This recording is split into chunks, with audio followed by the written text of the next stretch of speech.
Hello, everybody. Welcome to Before the Green. We are back for another week. And I'm going to be honest, I'm more excited for this episode than I thought I was going to be because typically in the past, I have not typically enjoyed Texas. But I had a good time yesterday. And this is your first week being sponsored by Snuggie, I believe. Yeah. Some of us just rolled out of bed. It is. No, listen, it is fleece lined. It's super cozy. It's a long day at work, and I am in relax mode right now. Maybe a little too quick in the evening, but I am there. I kind of missed this podcast when it was audio only. I'm not going to lie. Right? Yeah. Well, to be fair, everyone who watches probably thinks the same. How do I get the audio only version? Oh man, I'm not ready for this. Why? You're not eating supper. You're doing better than last week. That's true. But at least I have real clothes on. Like, it is real clothes. It's just a hoodie, fleece lined. Oh, just a comforter with a hood. Yeah, for the average person. It's good to see Donnie wearing black again. Yeah. Well, they didn't want to jinx Rebel again like that time you wore yellow. That one time. Right. Yeah. One time I don't wear black and it all goes wrong. I got a little bit of yellow there. Oh, you're in trouble then. Yeah.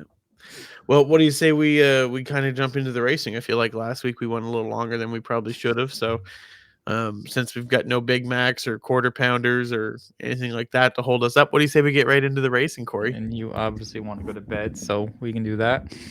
I'm already technically in bed. True, you are in the chair, so that could be a bed for you. I can sleep anywhere. Diabetic problems. I'm not diabetic. I'm just probably pre-diabetic. So, all right, Texas started out. I'm pretty sure post-diabetic is dead, but anyway. If you're seeing what we're seeing on our screen, what are you wondering? All right, fine. You could be on that show. What is it, The Walking Dead?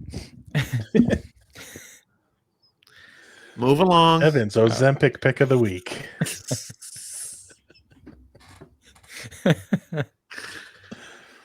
All right. We'll stop picking on Evan. No, you just won't. Now.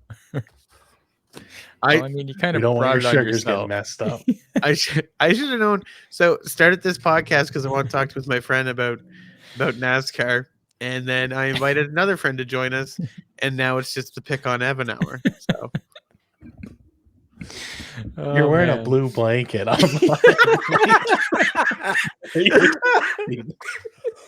don't think we'd be much friends if we were telling you, buddy, we're concerned. This is an intervention. He's like an overweight Cookie Monster. To be fair, it seems unrealistic that the Cookie Monster wasn't overweight. Like, even I would never eat a cookie like that. Can we do the racing there, though? All right. Nom, nom, nom. Racing. So Texas started out relatively calm and peaceful, with only one caution occurring during the first stage as Jimmy Johnson spun by himself to bring out the caution. However, as stage 2 began, things changed drastically, and we began to see caution after caution after caution. After Denny Hamlin's remarks about Marcus Smith's reconfiguration record last week, was this race good or not? I thought it was a good race, especially for what we've become accustomed to at Texas. Typically Texas has been the track that I've kind of deemed to be the worst on the schedule. The most boring, kind of a failure ever since they changed the track. So I was actually quite impressed with it. I thought it was really good racing. But at the same point, that kind of shines a light on what we've said since the next gen came out, that it shines really, really well on the 1.5 mile tracks. It always has. And hopefully that continues. I thought it was a great race for what it was. Great. Yeah, I thought it was going to be the same thing. Like, you know what I mean? Texas, another dud after stage 1. Wasn't that great, but it all came together there, second stage, and exciting finish. So as far as a race at Texas goes, I thought it was pretty decent. You described it as it all coming together, and most of the teams would say it all fell apart. We had a great stage one, and then all of a sudden couldn't keep the handle under the car at all. I thought it was great that that we saw cars that weren't handling well again, and a struggle to actually drive. I thought that was great. It goes back to what we said at Bristol, a track where the driver has to drive the car. It makes it more exciting. It always has. When it doesn't look like every car is glued to the track, it's much better racing. Was it the same kind of thing though? Not a whole lot of passing. Like, did you guys think there was much passing? Because I didn't see a whole lot outside of restarts, maybe a few, but yeah, the restarts were wild and crazy, and as has always been the case on the 1.5 mile tracks, the leader has always had a big advantage with the clean air and not having to race around other people and things like that. So naturally, especially in the first stage, we saw that spread out quite a bit. Was it Larson, I think, who had the big lead for a while at the beginning? No, it was never really over 1 second for Larson, but not over Gibbs, but him and Gibbs, I think, were a couple seconds ahead of third. Yeah. Seconds. So it was your typical 1.5 miles that way until we got into all the cautions and things, and we saw that kind of fall down a little bit until we saw Reddick and Hamlin, I think, get way out ahead, had like 3 seconds on each other, and then another 3 seconds on the field. So it's not unexpected. I was okay with it because the action throughout the field was great. Yeah, I liked it. It was a good race. What did it look like there at on the green, Donnie? Yeah, I'm not gonna lie. I was tuning in the Masters for most of Sunday. I mean, can't blame you there. Yeah. Hope you pick better on the green than you do on the racetrack. Yeah, says the guy who's second to me. Okay, fair enough. Can't hold it against you. What not to wear going? You done all those seasons yet, or?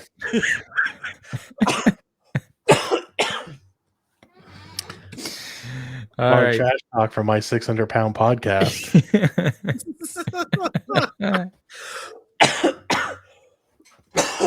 Man, you all right? Yeah, I feel like I'm dying still, but I actually feel good. Sure. These are my grave clothes, okay? Go get your pink drink, buddy. Lexus, the miracle drink. It feels good to feel good. All right, so multiple drivers, including Bubba Wallace. Are you okay? Yeah, I'm good. Continue. Okay, so Bubba Wallace, Michael McDowell, and Denny Hamlin spun while fighting for the lead. This is a trend at Texas, even if we go back to the fall where Kyle Larson spun on a restart. So what is it about this track that makes this almost commonplace at this point? Donnie? It's hot. Yeah. I don't really know. I mean, yeah, I probably should have read some of these questions before coming on air. At least you don't have to read them. This is the first time reading them for me. So, oh my goodness, you people are so prepared. Hey, we live busy lives. Okay? Yeah, I mean, basically, we live busy lives.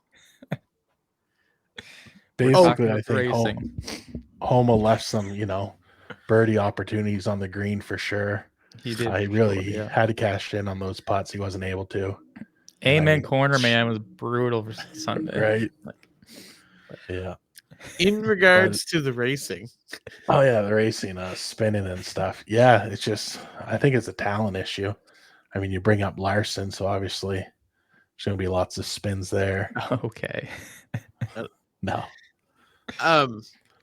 I will say, Evan, give us the real answer here. Well, no, I will say, I think the track itself obviously lends a lot to that. If you look at the high line in 3 and 4, there is quite a bump there that causes quite a bit of havoc. The track is also quite a bit worn out compared to what it used to be, which means you do have a reduced amount of grip. And at this point of the year, there's only been 2 teams that have really kind of dominated the season, which means everyone else is looking for those opportunities to jump up there and and do what they can. I think if you look at a guy like Bubba Wallace, well, 1.5 miles are a place he typically runs quite well at. He's got some good positive momentum going this year. Obviously, he's going to want to capitalize on that, so he's going to push a little harder. If you look at a guy like Michael McDowell, we haven't seen a whole lot out of front row this year, and to have a great run going like he did, his teammate had a great run going there a lot of the day with Todd Gilliland. So same thing, wanting to capitalize. Denny Hamlin, he's kind of on the other side of the coin. He had nothing to lose. So, send it in there and turn 3 and 4 and hope for the best. And let's see what happens. So, what's that? Sorry. Hoped for the best, got the worst. Yeah. Yeah. That was my favorite spin of the day, not going to lie. I did not want to see Denny win 3 times already. I wanted to see someone different win. I didn't like this back and forth between him and Byron as much as you always enjoy, in theory, seeing the best guy win and the fastest car win. It's nice when it's not the same fastest car week in, week out, like these two guys have been trading off. So that was super positive. But I think it was just circumstances more than anything. Yeah. Yeah. So speaking of a different guy winning, Chase Elliott. Who knew? Donnie's favorite. Donnie's favorite. He was overjoyed. I assume that was the overrated song. We'll get to it later. So Chase Elliott snaps his winless streak that dated back to the fall of 2022. Fox mentioned multiple times, can't imagine that this was also his first top 5 at a 1.5 mile track in the next gen era. How important is this win for him and preps on an even bigger scale, NASCAR as a whole? I mean, it's huge for NASCAR. Anytime your most popular driver's winning, then, that's a great thing. You look back at Dale Jr., there's times where he was in like a 70 race gap. Like, I can't remember what it was. It was like 76 or 78 going into Michigan. He broke that. Like, as much as I don't like Chase Elliott, it's good for the sport when he's doing decent. And so I like that he won for that reason. I hate it for Evan because, it puts all the pressure now on Bowman. You got 3 guys with wins, and you got Bowman who supposedly is building something. That's what we keep hearing week in and week out. I think they're building a front end this week. Yeah. That one got taken off. Yeah, no, it's good. Honestly, it's good to see Chase look like old Chase again. Right? Because he had every opportunity. Yeah, had every opportunity to lose that race. And still be there restart after restart. Knowing like your fuel's running low, like, yeah. Right. When he brought it 3 wide there too at one of the last restarts, I was like, oh wow, he's actually trying for once. This is good. So. Right. And honestly too, I got to give props to NASCAR because I thought for sure there was no way they didn't let him take the white flag on that first caution when Denny wrecked. I was like, no. Like, they're going to let him go, and they threw it pretty quick. So the caution before that, I thought they were trying to bring it right down to the checker because they ran like 6. There was 8 laps left when Larson spun, and they brought it all the way down to 2. And Larson never touched a wall or nothing, so I don't know what happened there. But well, it's like last week. Was it last week or the week before? Kyle Busch sniffed the wall, and they're like, "Oh, gosh." Let's check in here with Chase and see how much fuel we have left. Yeah, Chase, you're good to go. All right, guys. Yeah. Not throwing the yellow till the white now. I will say, I think, Donnie, you're 100% right. I think it's big for NASCAR. What you didn't really touch on, what's that? Say that again? Yeah, I think you're right. It's big for NASCAR, but I think what you didn't really touch on is although you did mention that it's good to see Chase kind of being back to an aggressive chase. I think now that this whole winless streak is behind him, you look at the last 2 weeks and how competitive they've been. Even in Richmond, they were a little bit better than what we're used to. But the last 2 weeks, we've seen an aggressive Chase Elliott. And I think coming into this next little stretch, we got some tracks coming up where he typically runs pretty well. Talladega, he typically runs well. Dover, he typically runs well. Kansas, Darlington, whatever. But and then you kind of get into your road courses and stuff. I think that if there was a time to break that winless streak and kind of get that positive momentum going without that monkey on your back, so to speak, I think now is the time. And I think it could be really interesting to see how Chase performs going forward. Now that it's not like do or die, now he can kind of take those risks. He doesn't have to worry about, coming back from an injury and stuff. That's all behind him now. Now it's just you, the car, and your team, and making things happen. I think it could be really interesting to see if he can't rattle off a few here in the summer months. For sure. Yeah. And I thought it was care pretty to cool. touch on the pressure at all with Bowman there? Nah, I mean, it is what it is, man. There's always going to be a first winner on the team. There's always going to be a last winner on the team. Doesn't mean you can't rattle off more than the rest of the guys. I don't think that'll happen this year, but I don't think if you were the first or the last on the team to win, it necessarily determines it. He's also got the most recent crew relationship of anyone else on that team. He's also had the biggest injury to come back from. I don't think it's the end all be all. And you can get Evan's book titled Book of Excuses this Monday. Chapters near you. Write the whole book. It's a long read. Hey, as long as they're good excuses, man. I will say it was pretty cool for Chase to win the Hooters car too. Yeah, you gonna buy that diecast? No, I gotta buy a Kyle Larson diecast before that. But actually, I should give a shout out to Donnie. Donnie messaged me the other day at work and said, "Hey, man, I know you've been looking for this." Yeah, you.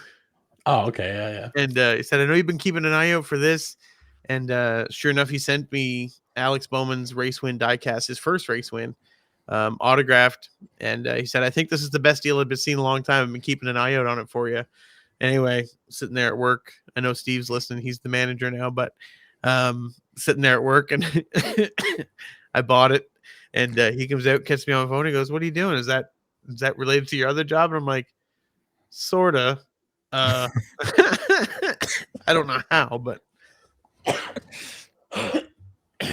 yeah. So kudos to Donnie for looking out. But actually, Corey, I got a question for you. I know this is your segment, but I'm going to take it over for a minute. There was some great racing at the track all weekend, and we'd be wrong not to discuss the great finish that we saw in the Xfinity race on Saturday. At the checkered flag, Ryan Sieg and Sam Mayer were separated by only 0.02 of a second, with Sam Mayer pulling up the victory for Junior Motorsports. As the only host who actually watched the Xfinity race, unfortunately, this weekend, was it all that good, or was it a regular race that just happened to have a great finish? I'm just the number one NASCAR fan on this podcast now, I guess. You're just the expert on quick finishes. Yeah.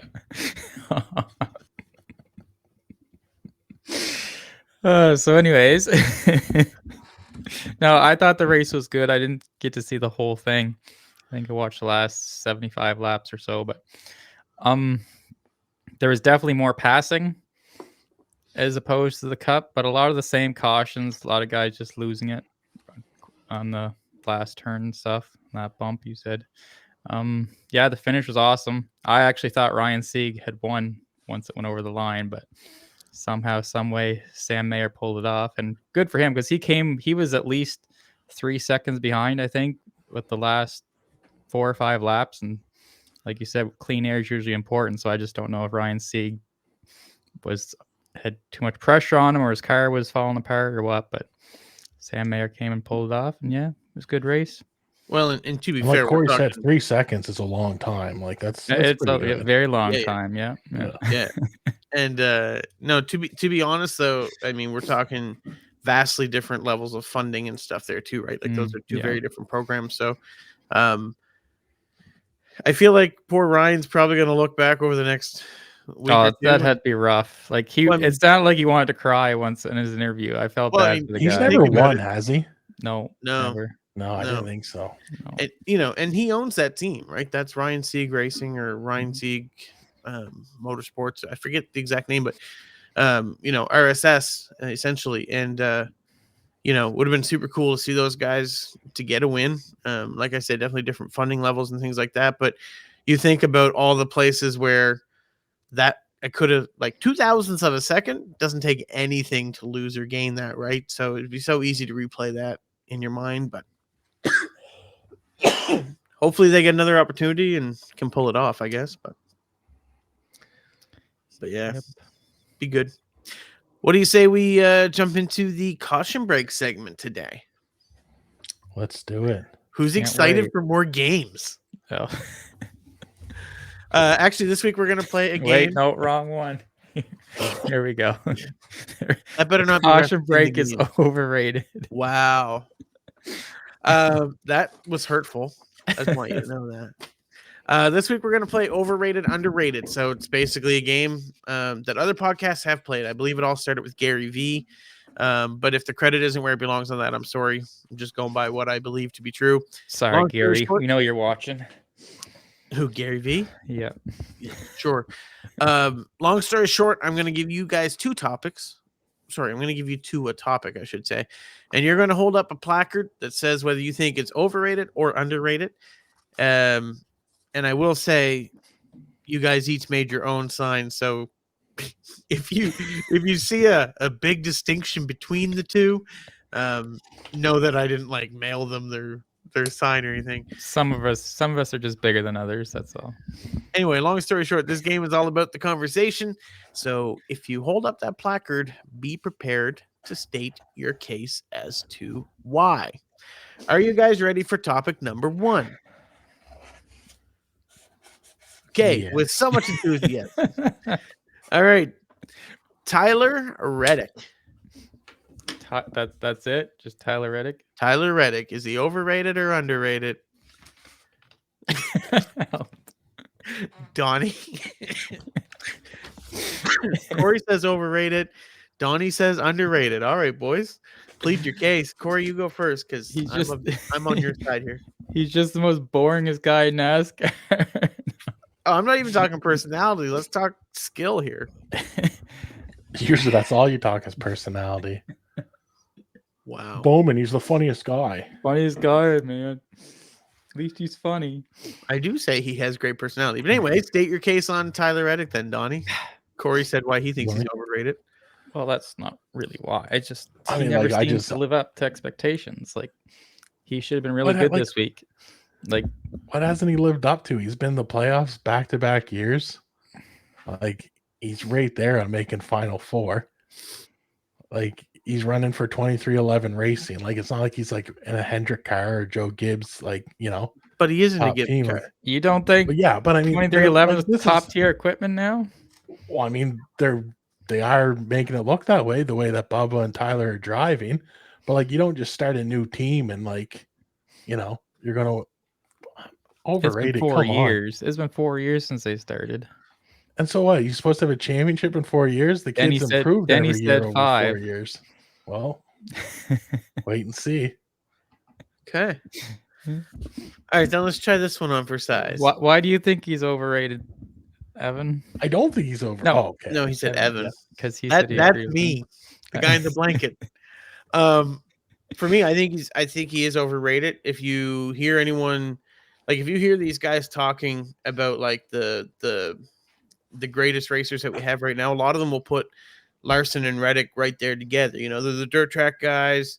You know, they get up near the wall. Like they'll talk a lot of similarities. Well, Tyler Reddick does not get the results that Kyle Larson gets. I do believe that Reddick has a little bit of pit road failures that, you know, aren't his fault necessarily, but I just don't see that he gets the results that he probably should out of what I consider to be at worst B+ equipment. You know, a lot of times we talk about, oh, he's going to perform really great here, he's going to do really well there, and a lot of times he doesn't live up to it. That's so yeah. I think right now Xfinity champ. What? 2-time Xfinity champ. Like Ricky Stenhouse Jr. is an Xfinity champ. Woohoo! toys. 5-time winning Cup. Back-to-back playoff years. Like, come on. I don't know, man. He even ran decent in RCR equipment when RCR wasn't doing good. Well, they're still not decent. Actually, they're doing worse this year than they have in a long time. So yeah, but I mean, the kid's got talent. Like, I'm not saying he doesn't have talent. No, I'm but saying, like, I'm saying that I just don't know how you say he's overrated. Like, I'm not hearing these people being like, he's Kyle Larson or he's sliced bread. You know what I mean? Like, I haven't heard that yet. But is he decent? Yeah. Is he a threat to win on any type of track we run? Absolutely. Like, here's a kid who can win Talladega. Here's a kid who we're going to go into a road course and say, oh, he's got a good shot at that. And then here's a kid who we're going to go to Kansas and say, oh, you could probably win here. Like, he's a threat on any given week. He's a threat, but he never he doesn't get the results. Like, what results? Like, what are you like? He doesn't get wins. He has 5 wins in the Cup. Woohoo! In how many years? Blaney has what, 10? And he's a champion? Like, yeah. All right. Anyway. I think Blaney's overrated too, to be honest with you. But anyway, they're all overrated except Alex Bowman. He's underrated. No. Right. No. All right. Let's talk this one then. Speaking of Ryan Blaney, current playoff format, overrated or underrated? Like, overrated. I don't know if you could say it's underrated or overrated. You think it's just right? It's just. Well, I mean, I've never seen anything different, right? So I suppose I that's find fair. It hard to. I like it.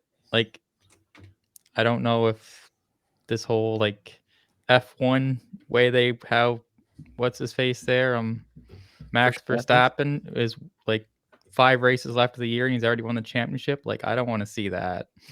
But well, I mean, I don't think it's official that he's won it, but no, but like last year it was like. I don't know what it was like. I don't pay enough attention to F1. I just know it's never usually that competitive. And I don't want to see that in NASCAR. So, yeah, that's fair. So, Donnie, you said overrated. What do you got? Yeah. So, I mean, obviously, I like this format. It makes for the most exciting way. Like, because like Corey said, you know what I mean? Like, you can be 3 weeks out and from the end of the season have your winner. I'm going to say it's overrated, though, in the fact that we're basically the only motorsport that does do this. Like, and run it this way. I'm not sure we're actually crowning the best guy at the end of the year. Like, the fact that this comes down to one race. I mean, it's a tough pill to swallow. You know what I mean? Like, when you see Chris Bell lose his brakes and realize that's it. You ran all year for this, and one time you're done. Like, you don't get a chance to bounce back. You don't get it's a tough pill to swallow. But it makes for a great excitement and stuff. But I mean, you look at F1, even like any racing, Tour de France, like cycling, you know what I mean? It's the guy who finishes the best over the entire season sort of thing. And that's how you crown a champion. And I think that's honestly how it should be done. Like, I think that's when you find who your best driver is and who your champion is. But as far as an entertainment package, I think this is underrated for that. Like, it's just it's messy. What would you feel if the top 4 had like a three race, like just the 4 of them for 3 races, best guy out of those 3 wins? Would that be better? Yeah, but like, yes and no. Like, I think like with this format the way it is, like, leave it as is, like, because y'all know what you're racing up to, you know what I mean? But I think if you do it over 3, then you take away from it too, because like you could have, know your champion. Like, if Kyle Larson rattled off 2 wins before like the final, that is like, well, Larson's going to win. Like, so, like, and if you're going to do that, then I'm like, just give us the old format to where. So I would like it not to be Phoenix every year. I think they could switch it every year. Make it more fair. I was glad when they got rid of Miami, honestly, but like the way that Miami's run these past few years, like, it's exciting again.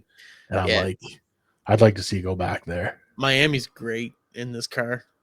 Yeah. And Phoenix is really not. No, that's the thing. Yeah. Like, the only exciting thing at Phoenix is, the spread all out there at the start. And I mean, once your restart's done and you got your position, that's basically it. Yeah. Second lap and the excitement's gone. Yeah. Right. Yeah. I will say too, as much as like we talk about how, the season-long points probably is the best way to crown a champion and stuff in many ways. As much as we all say that, none of us care about the regular season champion. I do. I think the regular season champion is one of the greatest ever. Like, seriously, I'm honestly more impressed with regular season champion. And I think that says a lot. But let's be honest, right? Like, outside of the fact that Truex won it last year, how often do you really remember it, right? Like, and does it matter? And it doesn't, No. other than setting you up potentially better for the playoffs, obviously, right? Right. And see, and But that's the thing, like compared to other major sports, like it works because, like I'm a Bruins fan. The year the Bruins won the President's Trophy and then got swept the first round. Like How that's could a you tough be a pill to Bruins swallow. fan? Ugh, they're yellow, Anyway, Corey. that's black and yellow, black and Donnie yellow. picks drivers based on whether they wear yellow. So yeah, but like you know what I mean? Like that's what's exciting about a playoff format is that sometimes the best team doesn't win. It's who shows up ready to play in the playoffs. And so like that's the argument with NASCAR, this makes for exciting. Like it makes a playoff feel like a playoff. But That's fair. yeah. All right. Like I get why guys love it and why guys hate it, and I love it, but yeah. Yeah, I see both sides of it. I'm with you there. Yeah. All right, let's throw this one at you then. Vintage NASCAR, overrated or underrated? What do you mean by vintage NASCAR? I mean, like, let's talk like 2000s and back. Underrated, Corey? Okay. Okay. I like the vintage stuff. That was real racing back then. And Donnie has like no. Both. Donnie says both. Right. Okay. Let's go with If you would underrated. have said, yeah, go ahead. Corey, go with underrated first. Why? Just the guys were just all or nothing. Like to see Dale Earnhardt like flip his car and get in an ambulance, like, oh, the four wheels are still in that car. I could drive that, and drives it back to the pit stop and keeps racing. Like you'd never see that today. Like those guys were you winning. wouldn't be allowed. You're Well, right. no, but like that too. Like there's so many rules now, but back then they were just like win at all costs, and to me that was just And how did superior. that work out? Well, I get Especially for what the you're guy you saying, mentioned. Like, let's be but- honest. Like, I get that it was dangerous, but at the same time, it brought a real different race. Like all right. guys wanted to win back then. That's true. So, I obviously held up both. I mean, NASCAR was at its absolute peak, like in the 90s, early 2000s, like that kind of like I wish we could go back in time to that. Like, but I wonder too if a lot of that clouds my judgment of how good everything was back then. Like, was it good because it was incredible racing, or was it good because the crowds were there and the excitement was there and everyone was talking about NASCAR? I want to say it's overrated in the fact that there's so many old guys today that I don't even watch the sport anymore. There's nobody that knows how to drive a race car anymore. Like there's no talent anymore. Farthest thing from the truth. Like I think we have one of the most talent-rich fields in NASCAR history, and I think it's harder to win on the track nowadays than it has been any time before. And yeah, it just I miss the old days of racing, and like there were some incredible moments and stuff like that. But to always hear the argument of, oh, racing isn't racing anymore. Like, I don't think you have to choose one or the other. And it always seems like that's the case. It's either you're old school or you're new school. And this sport as a whole has been great year in and year out for different reasons. And there's been lots of misses over the same time too, and over the same period. So, I mean, it's just different time kind of thing. But I think the competition has been stiffer since late 90s and up. So I will say I do think like there's a reason why we are where we are today, and that's built on vintage NASCAR, right? Yeah. There are elements of old school NASCAR that I love. It was rare that you saw a guy come from somewhere and end up in a top tier ride right off the bat. I think that primarily guys had to work for the ride a lot more than they do now as far as getting results. Now it's as long as you got the money, we got a seat for you, right? So I do think that there's a certain level of sponsor-based rides that don't have talent as much as they maybe could have. The fact that Ty Dillon was in a race this week in the Cup Series when when there's guys in Xfinity that are, in my opinion, superior options on a talent level, I think is a detriment long term to the sport. And I think that's why a lot of people are frustrated with current sport today, is because it's more money driven than perhaps it used to be. It used to 100%. be you could have guys have a small time operation in a garage, and as long as they got the setup right, man, they had a shot, right?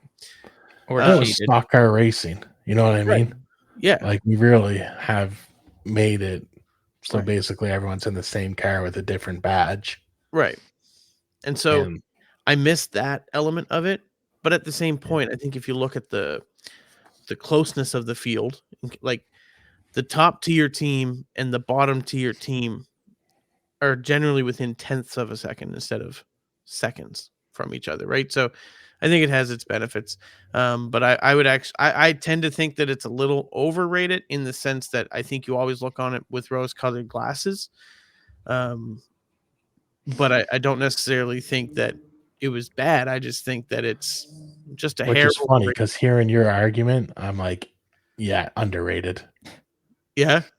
Yeah, like I'm like changed my mind. Like, yeah, I forgot like all that in the past. Like stock cars were stock cars. Like guys Yeah. weren't there because they're rich. They were there because they knew how to drive. And they were tricking them out and stuff. And like, you can't Yeah. do that anymore. Like, Right. No, But it's- again, like that's what I mean. I think like even that argument, as much as I believe in it, it's from the perspective of rose colored glasses to a degree, right? yeah. And I But I think look that at Richard Petty, 7-time champ. Like, who was he racing against? Like, so is that as impressive as what Jimmy Johnson did? Like, he was I'll actually die one of on my that hill. topics.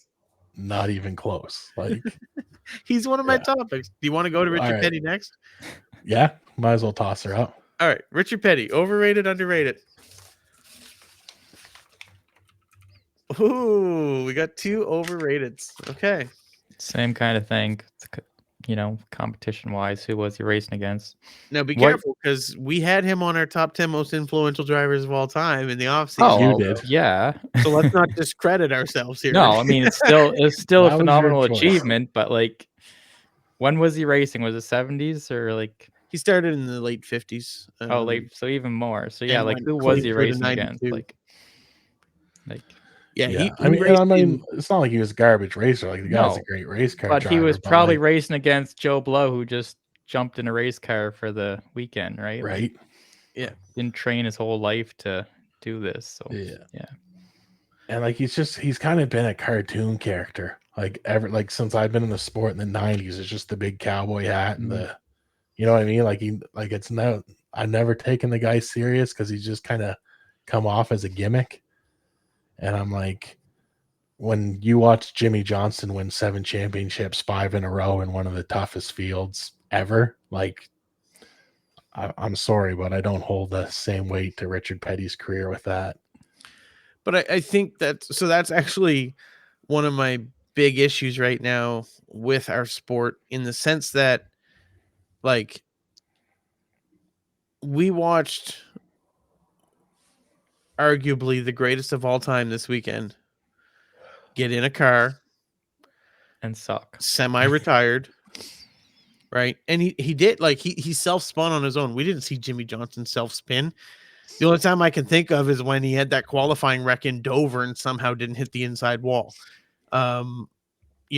Like that's the only time I can really think of where he self-spun. Like that's not a common thing for him, especially running back of the pack. And I think for me, I think that actually has had a similar effect with Richard Petty, in the sense that he just hung around too long. I think I would have more appreciation for the statistics. You take out that last decade where he really didn't win. I think his last win was in 84 and his last race was 92. If you take out those last 9 seasons that he raced without winning, and you take those numbers off of his stats, well, his stats would look a lot better, right? But I think sometimes you just wear out your welcome, and not in a we don't respect you anymore, but you're hurting your legacy. I don't know. Yeah, I don't know if it's wearing out your welcome, because your fans always want to see you, but Yeah, and I don't mean it's hard to see greatness not be great anymore. And like I went through that all weekend watching Tiger Woods. Like I was a huge Tiger Woods fan my entire life, and to watch it, like I love to see him there, But every shot is like, okay, is this when he's gonna turn it on? But he just doesn't have that anymore, and it's so hard to watch your like idols just, be mediocre. Yeah. Yeah. And with Jimmy too, like he left like in Hendrick, you know what I mean? The guy was leaving top tier equipment and wasn't winning. Right. So to come back and try and do it with your own team, like it just if you weren't getting it done in Hendrick, like it's kind of like Dale Jr. was still, looking good when he left, but he left with concussions. He comes back, he runs races in Xfinity, and he does it for fun, and he's usually in the top 5. Like And it's that's great to the see, way like, to do it, right? yeah. Fans love it and stuff, but I mean, Jimmy Johnson is always going to be my favorite driver, like no matter what. But it's tough to see now. Like, but I can't lie that I'm not excited every time I hear he's racing too. So it's because like, there's always that party who's always like, well, maybe he can turn it on one more Right? time or something. But like, and That's it's always like, such a big disappointment. It's like, I would love to see Yeah. him do a one-off Busch race or something like that. I'd Right? love to see a few of the old guys. I'd love to see Gordon get back in there, Casey Kane come back. You know what I mean? Like, I was disappointed Gordon never ran the SRX series, because like I think like that was the perfect opportunity, to jump. Junior didn't either. There was a few guys that I really thought would have been great to see in those cars. Obviously that series is defunct now, but I think we kind of do a disservice to our sport when guys don't kind of stick around in the lower series, right? like that's the thing. Like you look at it, like we're here talking about Jimmy Johnson hurting his legacy, and you look at Jeff Gordon, who is on TV, and in the winner's circle, pretty basically 50% of the time. Like, what would you rather be? and you never think of Jeff Gordon be like, oh well, he wasn't good in his last couple of years. Like, he probably wasn't good. He Exactly. won his Like, third lap race. he walked away and it was time. He knew it was time, and that was it. He's like, all right, Yeah. on to new things now. So Honestly, it still breaks my heart that he didn't win in 2015 in that Final Four. Breaks my heart every time I see it. Like watching that Martinsville race, and he gets out and was like, "We're going to Martinsville," and I'm like, "I know what happens in Martinsville." Or sorry, we're going to Homestead or whatever, and I'm like, "I know what happens in Homestead." It devastates me. But, to be fair, Kyle was a deserving champion, just not that year. All right. I'm going to do 2 more here. Let's go with Saturday night races. Overrated or underrated? Oh man, I want to see more of them. 100%. You guys are both. I legit would Both of you give me said the whole underrated. season. Yep. Yeah, give me the whole Saturday season night. Saturday night. Oh, friggin' right. Like, especially like, since I we're love- getting into Sunday night races now. Let's do Saturday instead, please. The only other, like, if not Saturday night, then Monday. Like, give me Martin and Monday, and I'm good. Oh, I was like, Gonna say, absolutely not. even a Friday night race, like anything, Right. just you don't have to get up and go to work in the morning. Like it's just Honestly, I like the Wednesday Wednesday night night for you? races more than I did Sunday. Like during COVID, like getting the Yeah. I don't know, man. Like, why Sunday? Like you compete with the NFL, you compete with golf, and it's majors. Like I think Saturday you're going to tradition- compete with hockey. Like I think outside of tradition, I think the main reason they do it is because it gives people the opportunity to travel and get to the track after work on a Friday, like if you're from out of town and stuff. But I think, for me, I honestly believe that people who want to be there are going to make their way there regardless, right? And to me, I'm like, you give yourself another day for rain delays, 100%, which we've seen lots of in the last few years, right? I mean, we always have, but it's been pretty rough. Yeah. All right. we got that rain tire now. Carbon tax. Yeah, I'll pay more carbon tax if we can stop the rain. Like I can't afford more carbon tax, man. What are you talking about? Gas is $1.82 a liter. NASCAR. Yeah, $1.82 a liter. And I know we don't have let's go. Let's not get started on this. No, hang on, because I know we don't have a huge American fan base here. Cents per liter to gallons. Our lug nut prime minister is. I just want to see what this converts to.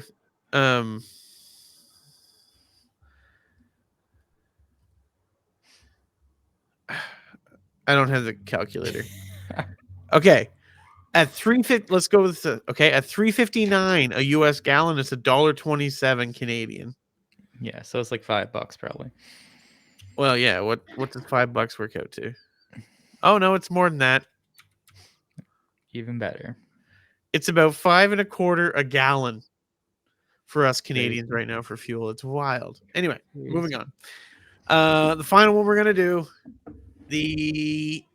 I got a list here. Let me see which one do I want to do.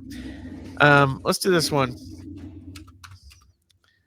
The next gen car, overrated or underrated? See, this one's tough for me because it's the only car I've known. Fair. It's Donnie got its says problems. Corey? It's what I know, so I Donnie can't really says- diss it, but like, Okay. it definitely has its problems, but it also I forgot has. to turn a light on, so sorry, boys. No, I was enjoying your ghost stories. It was amazing. What? So, you guys doing the candlelight podcast in Harvey there? He's paying his carbon tax, so he can't afford electricity now. Right? All right, Donnie, fill go up ahead and tonight. tell us why you think it's overrated. Because this car was going to change the way we watch NASCAR. It was going to make every team competitive and anybody could win on any given Sunday. The truth is, it has ruined short track racing. It has kind of stalled out. We're still seeing the same teams and the same guys win. And like before, really, any super speedway, anybody can win. And that's kind of when you see your upsets happen. So, honestly, like it was supposed to be a lot cheaper. I don't think it's a whole lot cheaper. It's not at all, I mean, from what I hear. Right? Like $400,000. $400,000 without a motor, supposedly. Like it's just, yeah, no. I mean, the fact that short track racing is what it is right now is reason enough to scrap this car. I would honestly rather see them get in Xfinity cars right now and race. But like, we've it'd seen, be better we've seen racing. good races. Well, one good race with just the tires actually wearing. So do we need a whole new car or just? Well, I mean, No, but admit tweak that it? it's wrong and fix it. Yeah, 100%. yeah. I mean, like that's the thing. Like, if you, the fact that we know what like a tire can do, and we're still not doing it. Like, I do not understand it. It's the most Like, mind-boggling thing because it's not just short tracks. Like Phoenix is the same way. In Phoenix, as much as it's only a mile, it's not a short track. It drives completely different. Road courses suck. Loudon's not great. Like it's, outside of mile and a halves, it's really not been fantastic. Even at super speedways, there's been a lot of just follow the leader. Let's drive around at half throttle, trying to maintain fuel and stuff. And I mean, that's more strategy than car issue, but yeah, fix the car. I'm with you. Has there been a car that's been good at a road course though, or is that just always been? The last gen car, man, was Was it- fantastic. Was it okay? Yeah, like Watkins Glen races. I think it was 2012, man. Marcus Ambrose and Brad Keselowski. I think it was 2012. Might have been a little later. Fantastic racing. So just a lot more passing, or is it speaking of Ambrose, underrated? Yeah. yeah, Actually, a lot of those guys that came over and ran Cup in that era were underrated. Montoya, Ambrose, Boris Said, and Boris Said was unbelievably talented. But anyway, getting off topic. But yeah, the racing used to be great on road courses. Hence the reason we went from 2 to 7. And then why was it great though? Was it just more passing or more like? there wrecks was or more what? passing. The cars had more power. And to be honest, I honestly think the difference in skill level really affected it too, right? Like, it wasn't that long ago where it wasn't considered necessarily that important to be great at road course races because we had 2 a year and none in the playoffs, right? So it didn't which really now matter. we have too many for this gen car. Yes, we have Like, too many it's for the just- previous generation car. Let's be honest, Yeah, right? But that I all don't get started, it. in my opinion, with COVID when they realized it kind of started with the Roval, I guess, but they realized every track that had an oval could be turned into a road course with a little bit of work. And then we were looking for places to run during COVID, and Florida was open, so we ran, the road course at Daytona and stuff too. But which I didn't mind because Christopher Bell won. But Actually, that was so they ran there. It was Ty Gibbs' first race in the Xfinity Series. He shows up, dominates the race, and wins. And I was like, Right. man, boy's got skill. yeah. I may not be a big Ty Gibbs fan, but I will never take away from his talent level. Oh, Donnie's or Corey says overrated. All right. Well, what do we say we put the brakes on this, go to the red flag, shut her down for a couple seconds, and we will be back with Before the Green and picks. So how's the old iRacing coming along there, Ev? It's been going really good, but I've been racing less, actually, if I'm being honest. I've been using Premier Racing setups, and I'm just so much faster than I was, so the races have been much shorter. Are you really going to try and turn this into an ad? You bet I am. Listen, all jokes aside, I have recently switched to Premier Racing setups and became a part of their testing team, and I can say with 100% certainty that these setups are legitimately great. One of my favorite things about Premier is the fact that any and all of their sets are rigorously tested in-house before they ever get put into the real world. If you're an oval driver and you see me on the track, Premier is what I'm driving. So it's going good then. Absolutely, it's going good. Listen, with Premiere, I have access to way more than ever before, and all of you listening out there can too. From new digital car wraps to show your personal style to setup guides and coaching, you can get all of it from Premiere Racing Setups. Did I mention that I've gained nearly 1,000 iRatings since I joined PRS about a month ago? I'm sure you did, but for those of us not going on the team, it's got to be fairly pricey, I assume. Not at all. Actually, we've got monthly setup passes starting at only $8 a month in some series, and that provides you with multiple setups for each track that series goes to. So you can always be guaranteed to be quick. As an added bonus, due to my partnership with the team, if you go to the checkout, make sure to use code BEFORETHEGREEN15 to save 15%. Wouldn't it be just easier to follow the link in the episode notes? Yeah, it definitely would be, but Mr. Complicated over here probably never thought of that. So let me sum it all up then. If you're an iRacer and want to be fast, Premier Racing Setup has what you need, and you can follow the link in the episode description to save money. Nailed it. Guess next time I'll let you guys write the ad. Maybe we can save some words. Are we ready? Yeah. 1, 2, 3. Get our intro music. All right. Good tune. Boys, we are headed to Talladega. It was either that or Eric Church. And if we had a producer here, we'd have some songs right now. But you She'd know, be singing in her ear while we tried to record is what would actually be happening. Yeah, I mean, what can be said? It's my favorite race of the year. I love Dega. Really? I love super speedway racing. You're pretty much always guaranteed the big one. I mean, if you're not wrecking, you're not racing, right? So The last time we kinda- were here, you called me 4 wide across the back. that's true. The game till I walked into work one day and my coworker called me that. Laughing quite hysterically, I will say. Nothing has changed since last time. No, no, Maybe he's 5 wide now. easy, I'm joking. easy. Don't make me take this blanket off. Oh God. You look like Wrigley Field with the rain delay. Got the tarp pulled out over you. Sorry, I don't appreciate baseball enough to get that reference. All right, you're the size of a baseball it. field that has a rain got tarp it. on it. Well, I mean, I put 2 and 2 together. If it was green, I could have went Fenway and a green monster joke, but you didn't give me a whole lot to Well, work that's with. actually kind of where I thought you were going with it, but I'm like, well, no, it's blue. But There are Yeah. blue whales out there. So. fair enough. Oh man, I'm looking forward to Talladega though. It should be a good Right? race. Yeah, I always should be like good. it. And I think we've got enough rivalries on the books right now where we could maybe see some flares there too.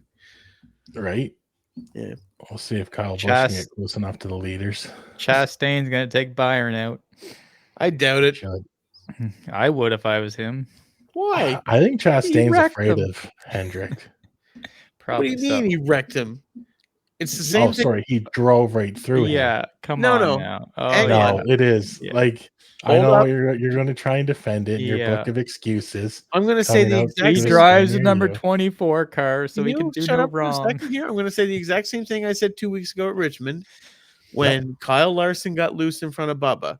At that speed, Mhm. you don't even have time to let out, for one. Yeah. But not only that, if the guy gets loose in front of you and slows way up, there's Mhm. not really a whole lot you can do.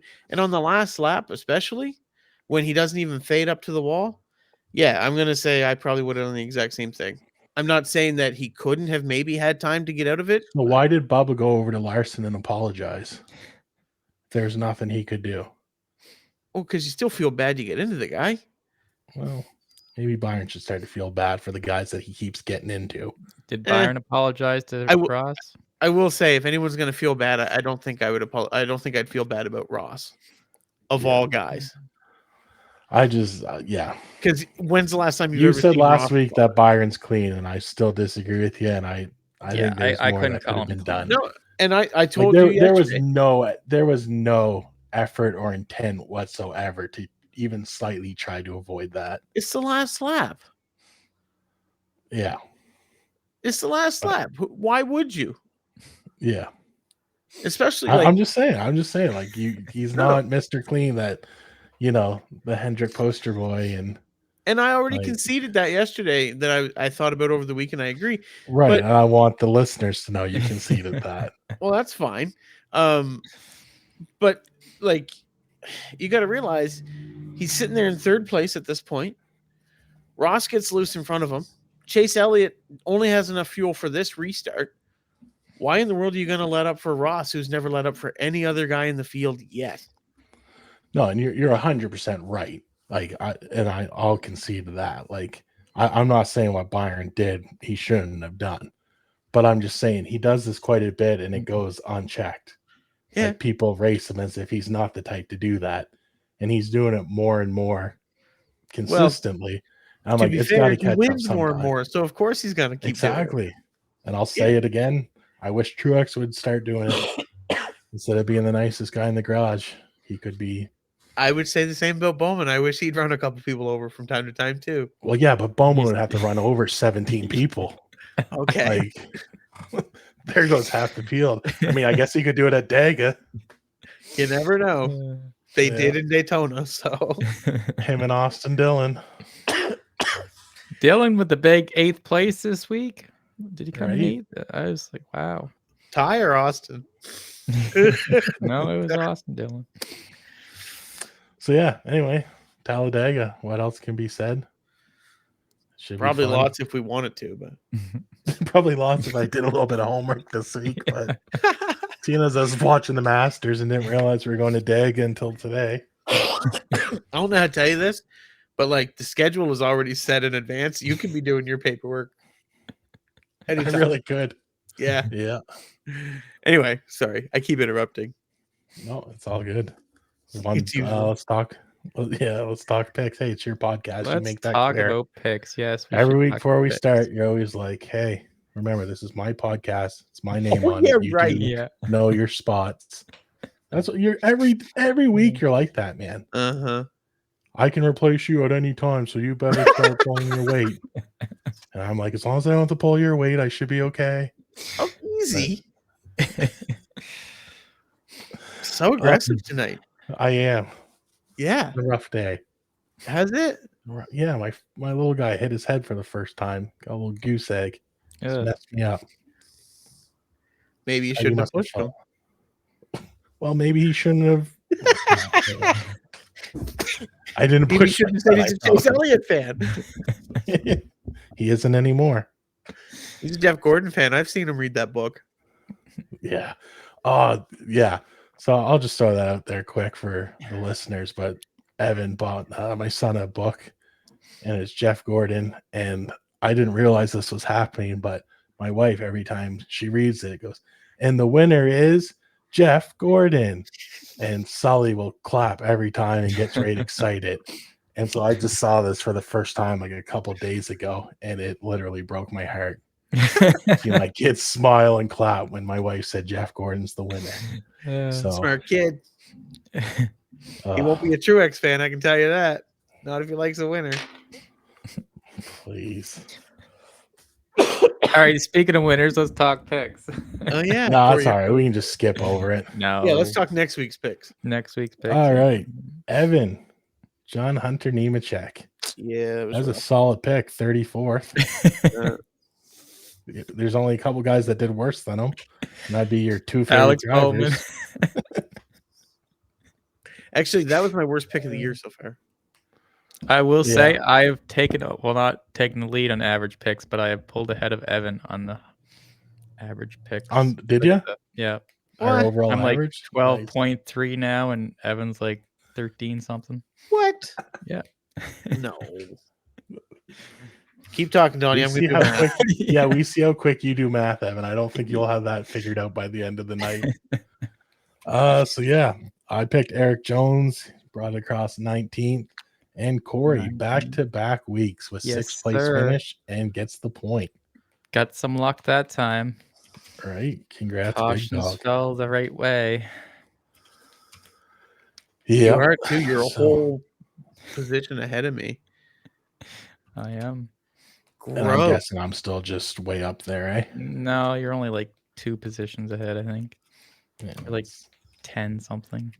Yeah, you're 10.3 to Donnie, Yeah. to Corey's 12.7, and my 13.7. yeah, that's pretty dominant. And right. with me winning this week in Daga, you'll see. With you winning this week in Daga. All right. With that said, Corey, you get first pick once again. You made it work last week. Can you do it again? I don't know. Daga's a... Who knows what's going to happen there, but I'm going with Brad Keselowski. Son of a gun. Oh. Is it because I wore the hat? No, that was my pick. No. I had him picked.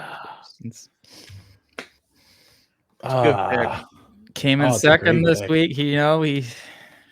Ford's Because like my whole thing, win. like we've been talking, every week. Is it time to panic? Is it time to panic? If Ford doesn't win this week, like I think you really got to hit the panic button because they don't have the speed right now. And if you can't get it done in a super speedway, like And they have been drafting fairly and- strong. Like that has been where they're decent at so far. yeah, So They haven't Adding won in Brez. any 3 of the series. That's the really crazy part. right. Like it's just crazy. Yeah. And they'd be defending champs in the top 2. Back-to-back defending champs. Yeah, Champs in all Like- 3 series last year. they did take trucks too, didn't they? Yeah. Yeah, I mean, it's they should be worried, and if they don't get it this week, they should be panicked. But man, Brad said yesterday, like he did not like his car at all at Texas, and he No. actually like worked on it. And I guess they got a decent finish second. So I mean, They did Maybe. finish. maybe it's this is brutal. it's I really time, don't have a so- second pick. I just didn't. You didn't think No, I was I'm gonna gonna take Brad? I don't know why. I'm going Chase Elliott. That was actually Ooh. gonna be my. If he wouldn't have won Ooh. yesterday, I would have picked Chase Elliott. I really was. Yeah, I'm just. Good pick. I know that's crazy. No, it's a good pick. It isn't. Like I should be Oof. saving him for the Roval or something. But Well, the Roval's after the break anyway. is it good? I'm going to take the guy that won the last time we were at a drafting track, Mr. Daniel Suarez. Daniel Suarez. So Yeah. no Chris Buescher, eh? I figured one of you guys would take Chris Buescher. Eh, Interesting. Didn't I I'll already leave- take Busher? I did, but I don't. I'll think leave you the did. non-winning Fords for you guys. Fair enough. Nobody took a Toyota at all, actually. No. So Kez, Elliott, and Suarez. That's yeah. I think you guys are one of you is going to lose what I consider to be a pretty good pick. Well, like See, Keselowski, where else was it going to take him? Like, that's so it. it's They like- don't have the speed to make exactly. it look like So it's like, well, he's won at Talladega what 6 times? Like, yeah. he Like he'd runs be a well. good pick at Michigan, but like Yeah. if they're But still there's other guys at have their Michigan, right? issues. Who's like, yeah, like so- that's it. Is They there don't though? get their We're getting issues pretty worked out. down. Hmm? I said, is there other guys from Michigan? Because we're I- getting pretty down. Man, that stinks. Like I don't know why I just didn't think he would pick Keselowski. I seen the hat too. It's like, nope, not gonna say anything. But he's gonna. I wish he would have, because it would at least gave me an hour to figure out his second pick instead of going Chase Elliott. Like, I will say Chase No, Elliott's Chase, a good that's pick. a great Though. pick. Yeah, that's a really good pick. Like But I it's like- said, now it's that a that risky monkey's off one. his back and he's aggressive right now, yeah, could see that car up front a lot. Yeah. yeah. Cool. For sure. All right, Corey, you want to take us out of here? Oh, I get to do the outro. All right, guys, don't forget to tune in next week. You'll be able to see me go 3 in a row for the picks. So that'll be a great thing to watch. Don't forget to watch us all on social media or all our social media pages. I don't know what's on there, but Evan looks after it sometimes. Yeah. Then hopefully next week Evan will actually wear some clothes. So don't watch us on YouTube this week. Oh my lord. It is not that Easy, big a deal. Snuggie. It's just a hoodie. I'd stand up and model it, but the camera adds 10 pounds and it might look like there's quite a bunch of cameras on me. It also adds about 40 points to your blood sugar. Easy. You guys are aggressive. Yeah. Anyway, boys, Tune in next week. I'm good here. More of us blabber on. Have a great week, guys.